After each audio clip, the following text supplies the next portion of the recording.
वो है ना उनकी डेथ, तो मुझसे तंग करते हैं, तुमने 6 महीने का, मुझे 6 मंथ हो गया ना, तो 6 महीने का तुमने किराया नहीं दिया, ये नहीं दिया। तो फिर उनके मेरे हस्बैंड ने ना उनको एडवांस दिया हुआ था 3 महीने का।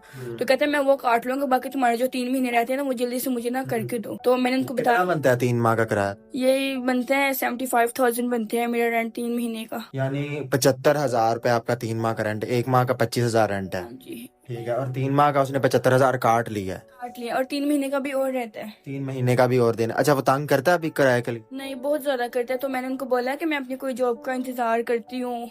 चले ठीक है, यानी कि अभी आप का रेंट है 3 माह का जो देने वाला है, और मालिक मकान तंग करता है, तो कुछ नौकरी वगैरह क्यों नहीं करती? आप जॉब भी तो कर सकती हैं ना। देखिए, जब मेरी शादी हुई थी ना, तो मेरे ना हस्बैंड ने मुझे बोला था तुमने नौकरी नहीं करनी, घर रहना। तो उनके बाद मैंने वो भी जॉब छोड़ दी, स्टडी भी छोड़ दी थी अपनी। तो अब जैसे उनकी डेथ हुई है, कोई जॉब भी नहीं दे रहा। क्या करते हैं लोग? तंग करते हैं, गलत नजरों से देख। कंत करते हैं, गंदी बुरी नजरों से देखते हैं। यही तो हमारे माशरे की तलख हकीकत है कि कोई अकेली लड़की देखते हैं तो वाकई